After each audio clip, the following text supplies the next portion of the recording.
Bagus banget, bangga banget juga jadi orang Indonesia yang punya orang Indonesia yang kemudian jadi juara. Dan konsepnya itu aku rasa jadi inspirasi juga banyak fotografer di dunia, Mas. Bener nggak sih? Betul. Kalau orang dari luar Indonesia yang ikut Banyak dari mana, sih. Mas? Oh iya, dari negara lain. Dari US, Australia. US yang main ke situ ya? Australia, dari Hong Kong. Mungkin pasti gara-gara Madonna nih. Iya, Madonna. Oke, halo teman-teman. Ketemu lagi dengan gue Fajar Siono di Visual Story Podcast. Dan ini adalah episode yang kedua. Ini kayaknya minggu setelahnya ya, tapi sebenarnya sih habis masih siang kemarin. Jadi ya ini adalah episode yang kedua dan hari ini gue sekali lagi ditemenin sama tamu yang sangat istimewa. Yang kalian pasti udah kenal karya-karyanya, tapi hari ini kalian akan ketemu sama orang di balik layar dari karya-karya dan konsep-konsep yang keren tersebut ya. Oke teman-teman, langsung aja kenalin guest gue. Hari ini yang gue udah kenal lama sebenarnya Mas Budi Cap Kodok dipanggilnya. Nanti kita cari tahu apa sih Cap Kodok di belakangnya. Mas Budi, thank you nih Mas. Thank you. Udah datang menunggu dan nemenin gue setup hari ini. Sorry dikerjain. Oke Mas Budi, boleh kenalin diri ke teman-teman yang lagi nonton podcast ini Mas. Mas Budi Cap Kodok. Ya, halo semua. Perkenalkan saya Budiwan, biasa dipanggil Budi. Tapi teman-teman fotografer di Jakarta sama Bogor lebih kenalnya dengan Budi Cap Kodok. Saya domisili di Bogor, Mas. Jadi orang Bogor nih Mas ya. Podcastnya orang Bogor hari ini. Nah, Mas Cap Kodok tuh apa sih Mas? Cap Kodok sebenarnya ini apa? Julukan teman-teman saya waktu kuliah S2 zaman dulu. Mungkin karena suka usil dan rada nakal zaman dulu. Dijuluki Cap Kodok. Jadi julukan itu udah dari zaman S2? Ya, zaman S2 waktu itu. Teman-teman kuliah, Mas. Gitu. Oke. S2 di mana Mas dulu, Mas? Dulu waktu itu pas saya kerja di Makassar, saya sambil kuliah juga. Dari Makassar ya, gila nih. Dan Mas Budi ini adalah konseptor dari karya-karya yang sekarang mendunia Mas ya? Ya, mendunia, konseptual potret, apa Mas sebutnya, konseptual potret atau apa? Iya sih, konseptual potret ya. Iya, gitu. Dan keren-keren, banyak artis-artis baru yang muncul dari sana. Salah satunya adalah reinkarnasi dari Madonna. Nama asli siapa Mas Madonna? Namanya Rukoya. Tapi akhirnya kita teman-teman fotografer julukin dia Madonna. Ya, sayangan dengan nama Madonna, Mas. Mas, dulu kita ketemu tahun berapa ya? 2020, Mas. 2020 ya. Dan sebenarnya itu adalah podcast pertama gue di sana, Mas, sama Kang Dewan nih. Betul. Ingin podcast sana, ketemu Mas Budi. Konsep di studio yang lama. Masih studio yang lama. Sekarang studionya? Sekarang udah pindah, tapi jarak nggak jauh sih dari studio yang lama. Hanya jarak sekiloan lah dari tempat yang lama. Nah, Mas Budi, di balik konsep itu ya kan, karena waktu dulu ketemu waktu sama Kang Dewan kan kita juga motret konsep kan. Mas Budi bikin dari bambu-bambu, kemudian jerami ya Mas ya. Kemudian juga waktu itu udah ada ya Madonna ya Mas aku. Belum ada. Yang foto-foto Kang Dewan belum ada. Belum ya? Belum. Itu di studio baru, Mas. Studio baru. Madonna. Dulu ada bapak-bapak yang sepeda ya. Ya, betul. Jadi dari dulu memang udah suka konseptual potret atau Mas Budi memang suka fotografi awalnya? Awalnya sih suka fotografi. Jadi awalnya saya menggeluti semua jenis foto, mulai dari food, travel juga. Ya, travel juga sering, street juga sering. Nah, kecemplungnya di konseptual ini gitu. Kenapa terbersit ide itu, Mas? Sebenarnya semua berawal dari zaman Covid, Mas, gitu. Pas Covid, pengen motret keluar kota nggak bisa. Kebetulan di dekat rumah saya ada orang yang nyewain tanah. Nah, di situ saya sewa, saya bikin gubuk-gubuk kecil. Situ saya mengeksplor konsep. Belum sih Mas, maksudnya. Belum konsep, explore kamera aja, kamera. Terus habis itu posting, teman-teman pada ini kan. Suka ya. Ayo dong bikin gitu loh. Ya udah dari situ mulai bikinnya. Upload di Instagram juga dulu? Iya, betul Mas. Dengan udah konseptual kayak gitu ya Mas, model-model kayak kita bilangnya sebutnya yang terkenalnya human interest gitu ya Mas ya? Iya, itu sih di Indonesia Mas. Di Indonesia ya, konseptual portrait. Jadi emang mungkin juga Tapi jangan ntar jadi perdebatan. Tapi ya memang itu ya Mas, konsep human interest itu lebih dikenal sebagai conceptual portrait ya. Portrait yang dikonsep gitu ya. Betul. Nah, tapi Mas, yang belakangan nih Mas, yang belakangan ini ya, mungkin kayak 1-2 tahun terakhir kan, konsep yang kopi, warung kopi dengan aktivitas orang-orang di warung kopi yang bermacam-macam, cenderung lucu, emosional, ya. Kemudian juga sinematik, Mas ya, dengan lighting-lightingnya kayak gitu. Itu perjalanannya gimana sih, Mas? Jadi sebenarnya saya dari kecil itu memang kehidupan saya udah lekat sama warung kopi tradisional. Kondisi lahir Bogor ya? Enggak, saya lahir di Sulawesi, Mas. Oh, lahir di Sulawesi. Ya, banyak warung kopi kan di sana, warung kopi tradisional. Nah, terus dari situ mungkin sudah terekam di memori saya. Nah, pada tahun 2018 akhir, saya sempat juga main ke Pontianak. Nah, di situ saya sempat mampir ke warung kopi Asyang. Wah, aku tahu tuh Mas kebetulan. Ya, yang nggak pakai baju itu Mas, baristanya. Betul. Nah, dari situ inspirasinya muncul Mas. Kenapa nggak bikin yang kan orang motret di coffee shop modern kan udah sering banget. Nah, yang tradisionalnya nih. Oh, makanya model-model pertama juga buka baju. Ya betul. Inspirasi dari situ.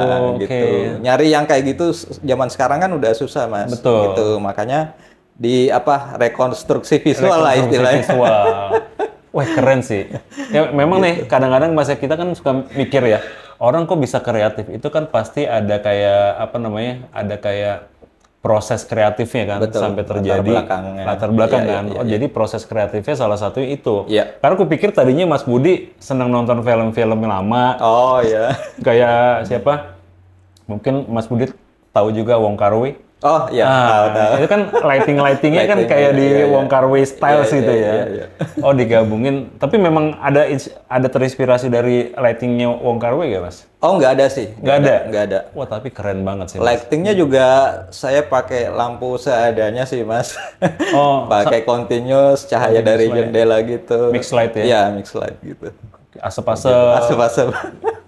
Nah, kayak angle-angle sendiri itu kan kalau aku liatin BTS dari teman-teman yang motret di studio Mas Budi itu kan rata-rata mereka kayak langsung straight dari depan ya. Betul. Memang si cahaya memang di setting untuk foto straight dari depan gitu. Iya. Sebenarnya dari samping juga ada Mas, tergantung kreativitas kita aja. Jadi di sisi saya bikin jendelanya itu cukup banyak. Oke. Nah, buat kita mengeksplor dari samping, samping kiri, samping kanan. Terus knockdown nih Mas ya? Iya.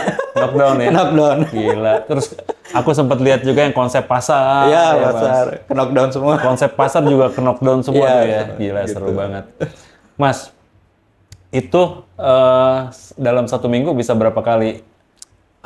Sekarang sih rata-rata bisa 4-5 kali dalam seminggu. Dan wah, hampir setiap hari dong ya. Dengan konsep yang berbeda-beda. Iya, tergantung. Kadang juga memang by request dari klien gitu. Oke, by request. Jadi kalau tiap hari beda-beda, habis shoot bongkar lagi, pasang lagi. Kadang bukan tiap hari, Mas.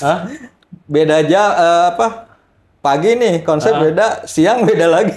Gila, seru banget. Bongkar gitu. Seru banget. Mas, terus model-modelnya, Mas. Iya. Ya, model-modelnya tuh gimana ya? Foto-foto kalau kayak kita ke Bali, kayak kita ke Lombok ya, mau motret-motret human interest itu ya, konseptual portrait itu kan kita cari karakter-karakter yang di orang-orang Bali yang udah senior-senior kan karakter kulitnya bagus-bagus gitu ya. Kemudian yang kedua yang sangat khas dari Mas Budi itu adalah ekspresi dari model-modelnya, Mas. Ya kan kayak Madonna, kemudian bapak-bapak itu yang kayak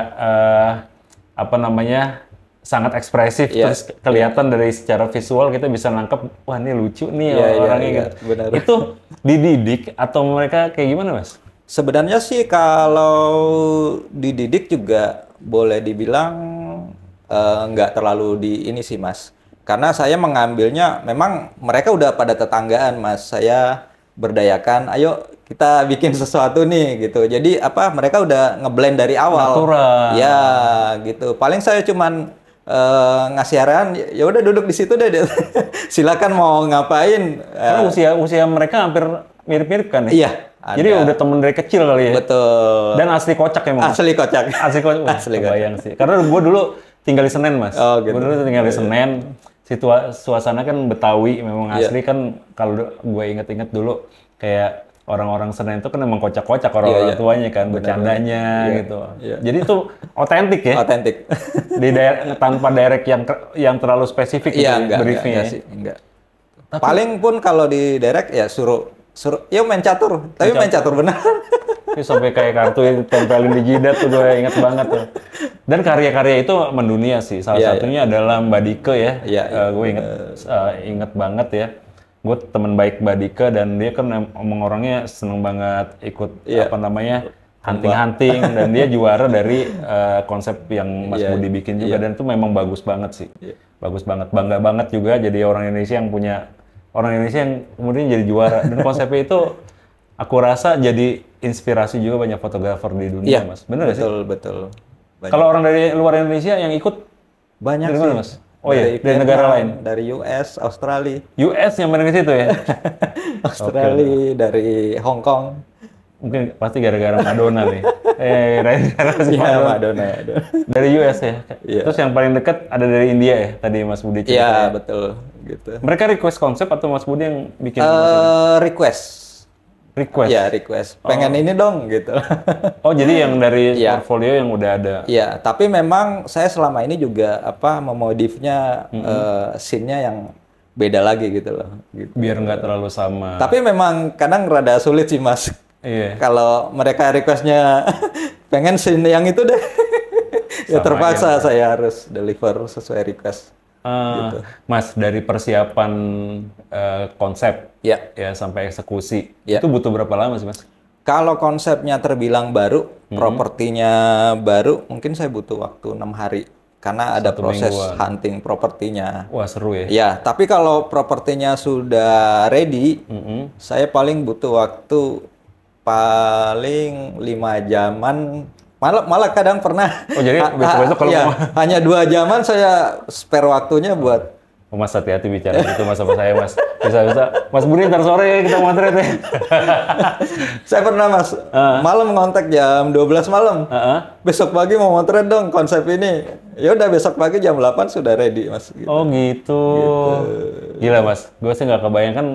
Saya juga suka konseptual potret ya. Lebih kayak bunga-bunga segala macam. Sesimpel itu aja kadang-kadang mikirin lama tuh. Eksekusinya apalagi kan ya. Nah, Mas Budi bisa 2 jam, 3 jam gitu ya. Keren-keren. Mas, kalau misalnya orang request konsep nih, misalnya Mas Budi, aku ada konsep filmnya Wong Kar-wai nih yang In the Mood for Love gitu. Ini ada satu scene yang aku pengen tiru nih Mas Budi atau inspirasinya dari sini. Aku bisa tuh kasih ke Mas Budi kayak bisa. Gitu. Oh gitu ya? Bisa. Dengan lightingnya segala macam, Mas? Iya, jadi saya biasanya workflow-nya ya, Mas. Ketika ada request gitu, saya biasanya nonton filmnya tuh berulang-ulang. Oke. Habis nonton, ulang lagi, malah kadang saya pause, fotoin capture adegannya. Itu saya mulai detail, Mas, ininya. Mulai dari background-nya, mejanya warna apa, bentuknya kayak gimana. Terus di jendela-jendelanya kayak gimana, kostumnya, warnanya kayak gimana, itu saya catatin semua, Mas. Baru hunting. Ya, baru hunting propertinya, kainnya bisa beli di mana, propertinya. Kalau misalnya nggak ada yang jual, ya terpaksa saya bikin, Mas, propertinya. Misalnya jendelanya nih, kan nggak mungkin, Mas, ada yang jual gitu. Betul. Mau nggak mau saya bikin. Apalagi itu tuh, Mas, aku inget banget, aku ikutin karya-karya Mas Budi kan ya.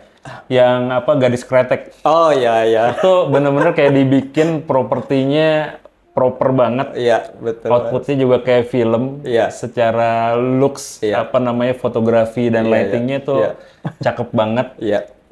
Itu sama tuh, Mas, 1 minggu juga? Sama. Atau lebih berat kayak gitu? Sama. Kalau yang itu sih lebih lama di ininya sebenarnya. Waktu itu proses pembuatan kostum. Sama pembuatan meja itunya. Meja yang pembuat piring, ya? Meja tembakau ya? Ya, sama beli tembakonya, Mas. Oh, tembakonya asli tuh? Iya, yang saya gantung itu asli. Dan waktu belinya kan masih muda, Mas. Harus Daunnya. Akhirnya saya jemur dulu. Gila ya. Dan cukup mahal harga tembakonya. Nah, properti yang lain itu yang seperti tembakau yang sudah diracik itu, saya akalinya pakai serbuk teh. Oke. Karena kalau mau beli tembakau aslinya kan kosnya lumayan. Akhirnya saya ganti pakai serbuk teh. Kan orang nggak merhatiin juga. Teksturnya hampir sama dengan daun tembakau gitu. Dan lighting sih Mas, lightingnya. Aku memang fotografer yang lagi belakangan suka sama lighting. Aku liatin, ya lightingnya tuh keren banget ya. Orang banyak sekali teman-teman yang membicarakan karya Mas Budi ke saya gitu. Om nih cinematic looks gitu ya. Walaupun istilah sinematik itu kan sekarang masih bingung kayak gimana ya. Pokoknya mungkin secara awam orang akan ngelihatnya, wah kayak di film-film ya hasilnya.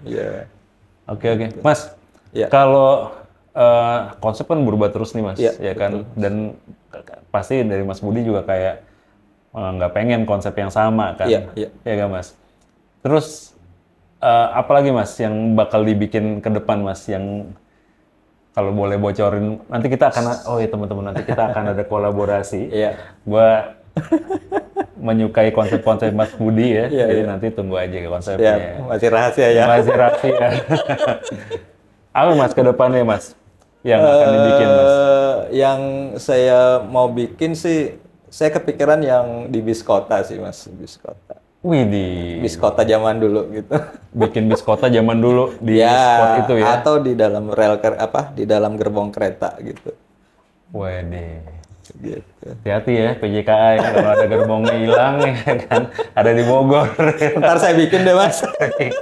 Bikin gerbongnya. Tapi keren juga ya. Jadi sebenarnya memang tuh Mas ya, kayak kadang-kadang kan kita punya visi nih, punya visi. Kalau di film kan karena dia budget juga gede, itu kan direplicate, dibikin kayak misalnya cabin pesawat, wah dibeli lah kursinya, kemudian dibikin sedemikian rupa gitu ya di Mas Budi. Dan nggak semua orang bisa foto, ya kan? Dan kalau misalnya di film karena budget gede ya udah bikin aja gitu. Nah fotografer kan kayak teman-teman hobis yang pengen foto kayak Mas Budi, yang sebelum ada Mas Budi sih pasti cuma nggak terbayang-bayang doang tuh kayak, aduh gue pengen motret kayak gini.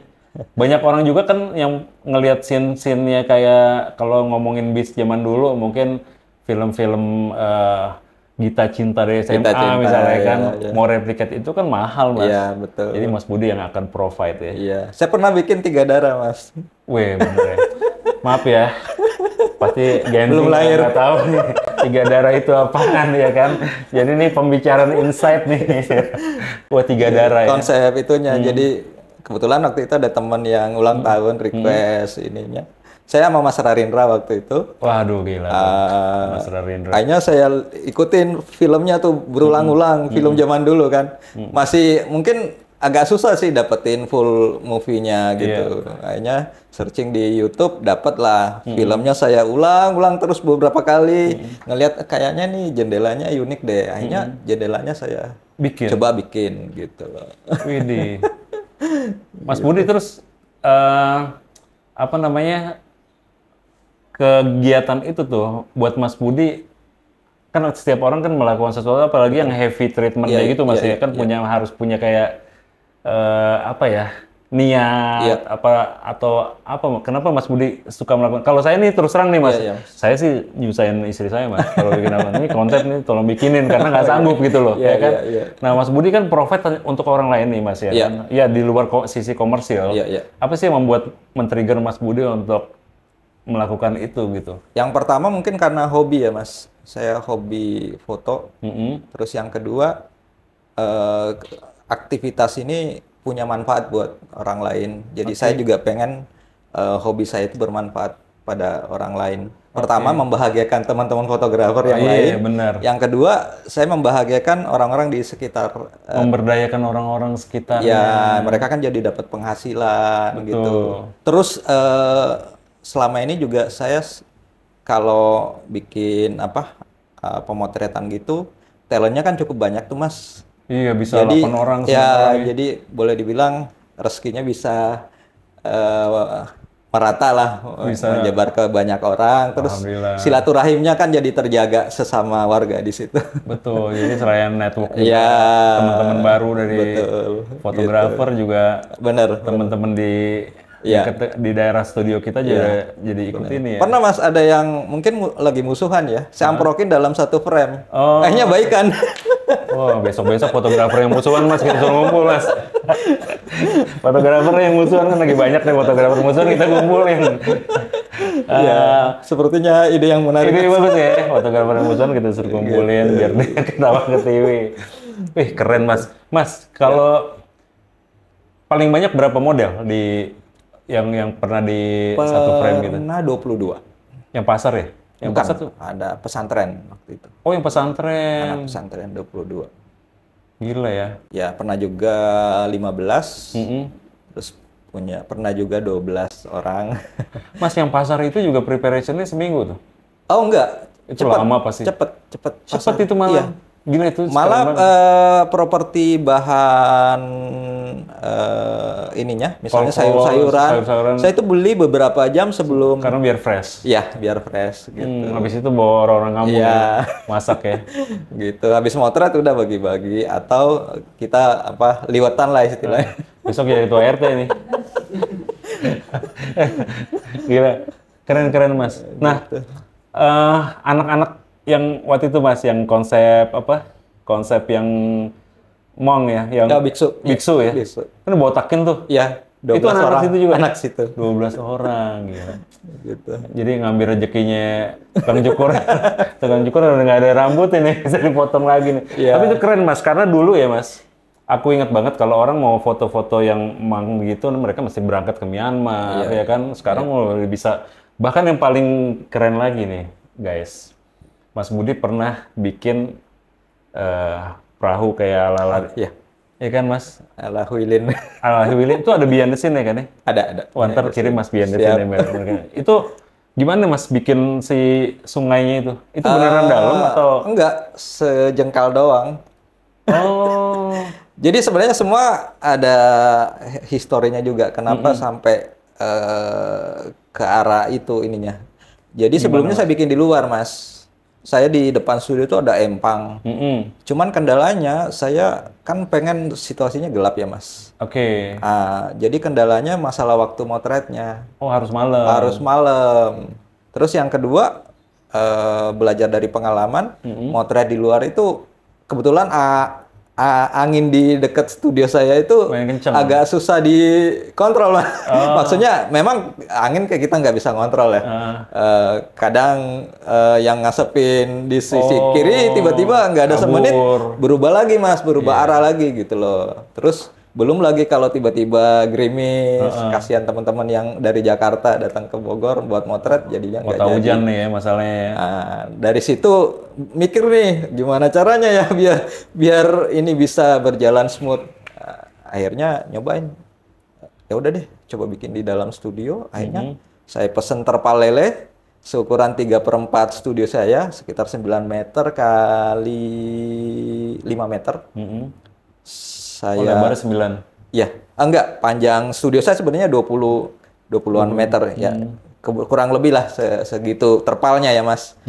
Studio saya bersihin semua, perabot-perabot saya keluarin, terus studio saya gelapin, terpalnya saya isi air pakai air galon. Habis itu ya udah, bikin gunung-gunungnya juga saya pakai itu, Mas, karung goni. Karung goni saya bikin kayak model gunung, terus saya kasih semen, terus saya cat buat background kayak aja gunung sih. Ya, itu udah kayak laut-laut di Vietnam. Benar. Inspirasi Vietnam. Di Huilin, Mas. Huilin, China. Ya, Huilin, China. Mas, so far yang paling susah apa, Mas?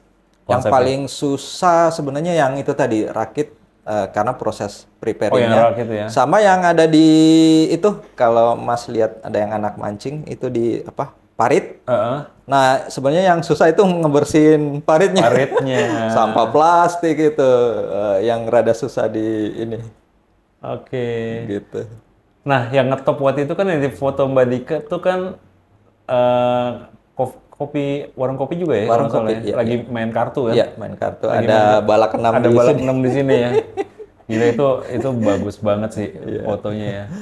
Gitu. Nanti Mbak Dika kapan-kapan kita undang juga ke sini buat cerita ya Mas. Siap. Ya. Wih keren-keren Mas Budi.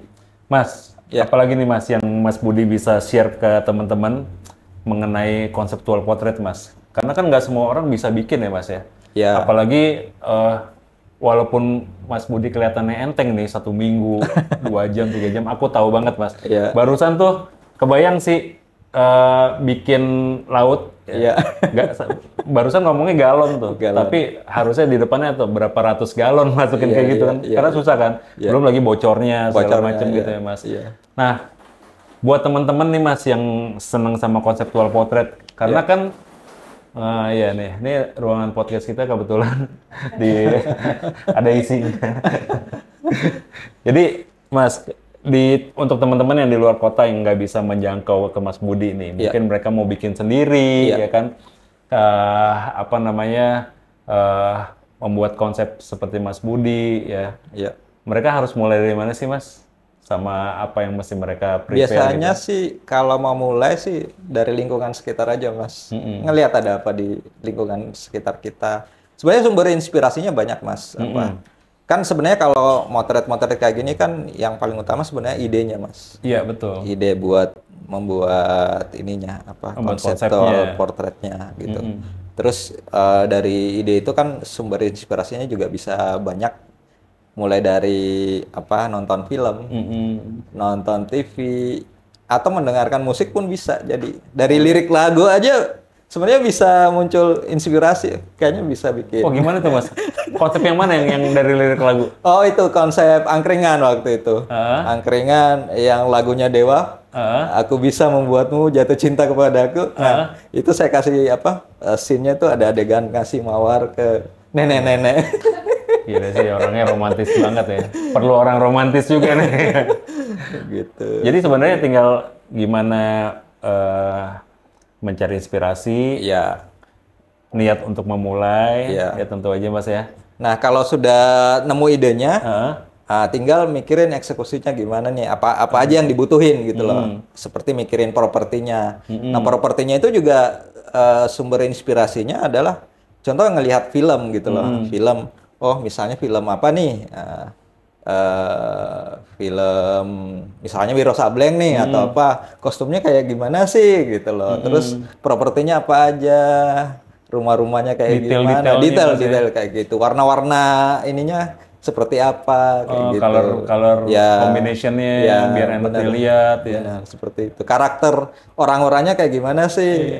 Karena aku lihat juga Mas Budi tuh konsep-konsep kayak yang konsep China klasik. Iya. Mas Budi sampai siapin tuh kayak aku lihat tuh kayak apa namanya foto-foto di belakangnya aja walaupun ketutup sama asap, tapi itu detail banget gitu. Iya. Sampai tempat pemujaannya juga detail ya.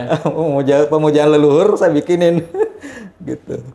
Sama ini Mas, mungkin kalau aku sendiri berpikir sih model itu susah loh Mas. Dapat karakter kayak orang-orang kayak Madonna gitu ya. Itu termasuk hal yang sulit juga ya. Iya, awal-awal sih memang mungkin rada kaku, tapi karena udah sering kita ini hanya latihan ya. Kita fotoin, jadinya sudah terbiasa. Sebelum motret pun kita juga nggak langsung asal motret aja, bikin mereka moodnya enak. Iya itu dia tuh gitu. Ajak ngopi, makan gorengan, udah. Mesti bikin mabok dulu. Oh istri kok langsung ngomong gitu. Iya karena itu memang susah sih. Kayak kita aja di depan kamera kayak gini kan nggak gampang kan. Kayak ragu, nggak bisa natural. Kadang-kadang orang pengen kelihatan keren ya kan. Karena apalagi kemarin saya motret Mas. Saya kemarin motret teman-teman saya nih di Surya Kencana Bogor. Terus ada bapak-bapak tukang parkir ya. Dia bilang lagi sepi nih, dia bilang gitu. Pak gini aja deh. Aku kasih uang, bapak jadi model kita ya. Fotoin ya. Oh iya gitu. Suruh ngerokok dia gini Mas. Pak lepas rokoknya. Gini. Bener nggak? Apa mana nih? Pak jangan gitu Pak. Ayo yang natural. Oh iya nggak kurang natural ya tadi. Kurang Pak. Ayo mulai gini lagi gitu loh. Itu susah tuh. Kayak suruh miring kemarin kan. Dia ngadep sini. Pak miring Pak. kamera sana, dia miringnya ke sana gitu. Pak, badannya udah enak, kepalanya yang sana nih, kesini lagi, wah susah deh tuh. Iya. Jadi ngebayangin kayak 8 orang, tadi yang paling banyak 20 orang lebih, 22. ada anak kecilnya juga, Iya. ada ibu-ibu yang senior-senior Iya. ya, yang mungkin akan susah diarahin, Iya. cuma di foto kelihatan natural tuh. Iya. Gila, keren banget. Kita dong. Mas, buat teman-teman yang mau kolaborasi sama Mas Budi, ngontaknya kemana nih? Bisa DM di ini Instagram Instagram saya, budi.capkodok. Budi Capkodok, terus follow Instagramnya. Iya, Jangan ragu untuk kontak Mas Budi. Nggak harus motret kok Mas ya. iya. Ya berteman, Berteman. nanya-nanya ya. Apalagi teman-teman yang suka konseptual potret. Betul. Mungkin juga bisa kolaborasi sama teman-teman wedding ya Mas, yang Bisa, suka bisa. foto pre-wedding ya. Sekarang pun trennya juga kayak gitu. Jadi, Pre-wedding ya? Iya, ada orang yang pengen dikonsepin untuk pre-weddingnya gitu. Tadi Mas Budi sempat cerita juga ya, Iya. foto-foto corporate juga. Iya, betul. Foto-foto di sana ya. Betul. Gila. Itu hebat banget sih Mas. ada. Kebayang karena aku foto corporate juga kan. Iya. Mereka itu kan biasanya punya waktu sedikit banget buat Betul. foto ya kan. Iya, Keren. Karena gini, hampir semua orang tuh sebenarnya pengen difoto. iya, Ya kan, pengen difoto terus pengen konseptual gitu. Iya. Cuma preparationnya susah Iya, ya kan. Terus gimana kelihatan natural. Wah, Mas Budi juga motretin juga gak buat mereka atau siapin konsep doang? Saya motret juga sih. Motretin Iya. juga. Tapi kalau ada misalnya saya ngadain event, Mm-hmm. saya lebih banyak Direct ya? Direct aja, maksudnya ngatur lampu atau apa gitu. Nggak banyak, paling motretnya pakai handphone. Wah. Biar nggak ganggu tamu aja Tamu sih. Ya. satu sesi berapa orang Mas biasanya? Biasanya sih 6 orang. Oh jadi lebih private lah ya, jadi nggak dibatasi. rebutan ya. Kecuali banyak kalau orangnya. toko kamera yang ngadain, biasanya toko kamera kan pengen kreditnya ya Mas. Nah Yang itu banyak biasanya ya. banyak tuh. 100 orang gitu. Ngelirik ke toko kamera. Iya karena nyamannya sih 6-7 orang ya Iya, Mas, nggak rebutan 6-7 ya. orang, betul. Tapi sih sebenarnya Mas, aku tuh fotografer yang berangkat dari hobi juga kan. Iya. Keseruan fotografi itu salah satu adalah rebutan sebenarnya. Iya nggak? Kita rebutan. Karena zaman dulu itu ya nggak dulu-dulu banget sih ya. Aku motret tahun 2009. Zaman dulu itu motret itu udah kayak golf. Iya. Kita buat berkawan, berteman. Di golf itu bahkan lebih kaku kan. Iya. Kalau di fotografi itu lu mau siapapun, kalau yang low angle ya tengkurap bareng-bareng gitu. Terus kadang-kadang tengkurap ditarik gitu. Padahal nih direktur perusahaan apa gitu ditarik. Wah itu dia sendiri happy karena kan di kantornya kan dia nggak ada yang berani narik dia kan lagi tengkurap kan. Nah cuma kita doang tuh ya kan. Jadi ya itu keseruannya menurut aku sih ya. Jadi wah seru banget Mas dan bukannya peres sekali lagi mengenai fotografi. Aku pengen banget memang fotografi itu selalu hidup sih. Hidupnya gimana dengan orang-orang yang selalu motret. Jadi teman-teman kayak Mas Budi yang prepare konsep untuk kita tetap berkarya dan bahkan malah berprestasi lagi Mas di dunia dan lagi mengenalkan Indonesia juga nih Mas kayak orang-orang bule kan Mas. Benar. Kok mereka bisa tahu Mas dari mana? Dari Instagram Mas. Dari Instagram. Ya kadang juga dari mulut ke mulut sih. Jadi sudah ada orang dari luar yang sempat motret di tempat saya. Dikasih tahu. Dia posting, akhirnya dia nanya ke ini motonya di mana. Akhirnya ngontak ke saya. Oh jadi Pemda Bogor masih tahu nih ada Mas Budi Capkodok, ya kan? Karena mengenalkan Bogor juga. Karena lokasi di Bogor kan banyak Mas ya. Iya, Makanya orang-orang seperti model-model yang ada di Mas Budi studionya juga kan. Banyak. Aku juga di Bogor ya, di kampung-kampung kan masih banyak ya Mas. Masih banyak. Karena dulu waktu aku belajar aku ke Rumpin. Oh, ke Rumpin. Sama Kang Bagas. Iya, Bagas. Kang Ramadan Bagaskara. Dan sampai sekarang kayak Kang Bagas juga masih di sana ya. Masih. Kapan-kapan kita collab sama Kang Bagas. Mas Budi, thank you banget Mas sharingnya. Thank you sekali lagi, sorry sama tadi ya teman-teman. Mas Budi tuh udah datang dari jam berapa ya? Jam 2. Gue baru datang juga, jadi ini podcast yang kedua ya. Tadi ada podcast pertama dari Mas Isam. Mas Budi bantuin kita nih sambil kita ngeset ya. Ada Diran juga di belakang. Thank you Diran dari DOS Superstore di belakang. Thank you Dea sama teman-teman di sini.